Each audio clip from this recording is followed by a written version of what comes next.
کتونکو دغه روانه سلسله کې دا تاسو وینئ چې دا زنانه دي دا راغلي ضرورتمند دي دا دې سویم ځل دی دریم ځل درې ضرورتمند دی روژه دې څنګه تېره شوه بس تېره شوه نو کلي خپرالۍ خدمت هم کوم بس هغې کې م وخت تېرېږي لکه چې لاړه شم نو روغ یې م وکړم نو راوړم چې نه مې بس نو زموږ په وجه څه ښه تېره نه شوه ولې نه ښه تېره شوه خوراکونه پکې خو نه کړل ښه خوراکونه که دا یو څو ورځې چې تا راله راکړه راول خبر نو دا واله ښه راځه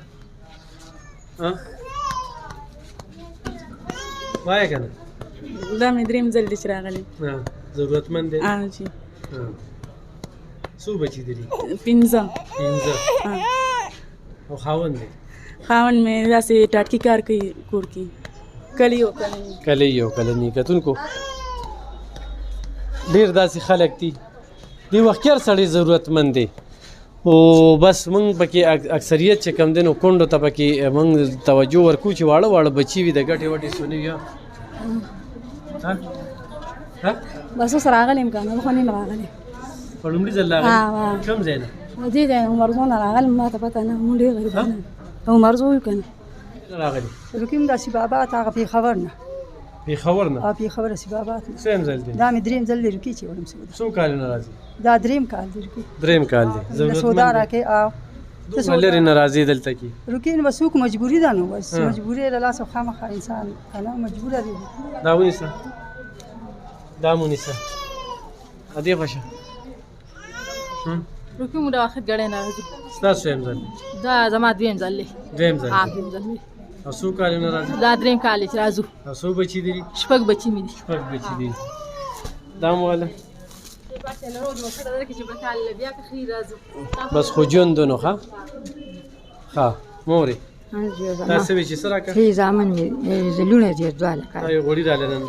ټینګې راکړه بس دی صحیح ده ته خوشحاله ښه ها تاسو ستاسو بچي دي ما 15 بچي دي درې جنکې دي او دوه هلکان دي او بس په سودا هم ښه کار کوي خدای دې خوشحاله کړه الله دې کامیاب کړه روژه هم ډېره ښه ووته خدای دې له ډېره درکړه الله دې کړه دې نه پس به تاسو موږ ښه تپوس کوو او خپله څه کوئ په خپله د خانانو خدمت کوم د خانانو کار کله کباړ سودا ښه ډېره غریبي مې ده او واړه بچي مې دي نو صحیح ده ادې خوښه راځه تاسو سویم ځل دي ما دا چې درېیم ځل دي څو کالونه راځي 3 کاله به کېږي دا واله راشه دې خوا ته ما دا دویمه پیره ده دویمه پیره ده بل کال نه راغلی ضرورتمند دی دا واله راشه دې خوا ته دا واله راشه دې خوا ته تاسو کوم ځای مونږ د عمرزو او خاوند مې ګلتوپي مرزه پردي خدمت کوم هغوی رالر سره کې بس ټایم پاس کېږي غریب چې چېرته کار مار میلاو شي ګوډ موډ له لاړ شي 300 روپۍ ورکوي د ګوډ ټول ماشومان دي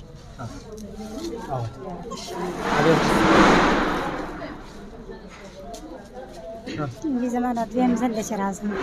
بس غریب یم او د ګټې وټې مې بلکل څوک نشته دی او یو ځل ما ډېر پاکي مې ګزاره وشو شکر دی دا دویم ځل دی موږ له دې پروس کالي راکړي موږ پروس کالي راغلي راکړي دي راله څه کله ته زین معلوم خو ګرځېدو کله بازار یو سر ته بل سر ته لاړو رالو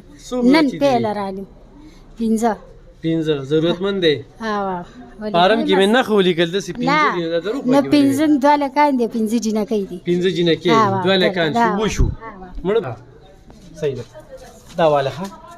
راشه ستاسو ورونه خویندې درې خویندې او دوه ورونه دا څه کار کوي لار مې بس دیاړي کوي ها ته دا کوم ځای سوارابات څو بچي دي شپږ خاوند دی شته یې خو نه بیمار دی دا واله او دا واله ها کتونکو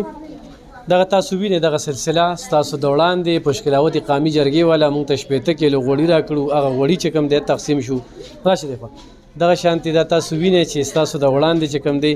پکې وړم له وړل شو ټیمګیم پکې وړل شو مونږ ګورو هغه نوعیت ته چې د کوم نوعیت څوک دي یا څوک په لومړي ځل راغلي دي کونډې دي هغوی له مونږ غواړو چې ډېر څه ورله ورکړو زمونږ فوکس چې کوم دی نو په دې دومره ماشومان اچوي چې دغه کونډې وي نو چې هغوی له ورکړو نو دا ضمیر هم خوشحاله وي خپل هم خوشحاله وو مونږ وایو یاره تقسیم هم په ډېر ښه ځای کې وکړو خو ډېر خلک داسې دي چې هغه راشي چې یاره خاوند مې بیمار دی خاوند مې په کټ کې پروت دی خاوند مې د هېڅ هم نه دی بچي دي څو دي نښه بچي دي څو دي 10 بچي دي څو دي 12 نو دغه خبرې دي چونکې دا خلک زه حقدار په خپل جانب نه ګڼم چې د چا خاوندان شته بیا هم ورته ووایو دلته کې ناست دي چې تر کومې څه دې ورکړي ني تر هغې ځي نه نو چې کونډې څومره وي نو سبا یې راته راولېږئ سبا به مونږ صرف کونډو له ورکوو بل چا له هم نه ورکوو صرف کونډو له به ورکوو په خپلو دعاګانو کې به یاد ساته ډېر مننه